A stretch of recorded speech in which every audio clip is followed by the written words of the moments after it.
अस्सलाम वालेकुम आपा। वालेकुम अस्सलाम। क्या हाल चाल है आपा? मैं ठीक, अल्लाह का शुक्र। तुम सुनाओ। मैं भी ठीक हूँ आपा जान। आपा जान आपसे ना छोटा सा काम था एक। हाँ बेटा, क्या काम है? आपा जान अम्मी ने ना शादी पे जाना था। उनका ना पिंक कलर वाला सूट मिल नहीं रहा है। आपका भी वैसा ही है पिंक कलर वाला सूट। थोड़ी देर के लिए दे देते तो अम्मी शादी में पहनकर चली जाती।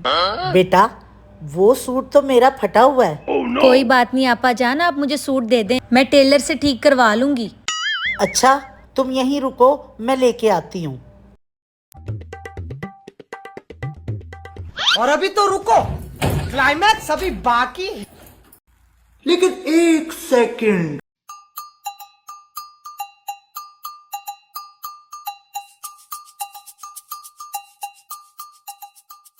जी अम्मी जान, मिल गया सूट? चले ठीक है। आपा जान अम्मी को ना सूट मिल गया, आपका बहुत बहुत शुक्रिया।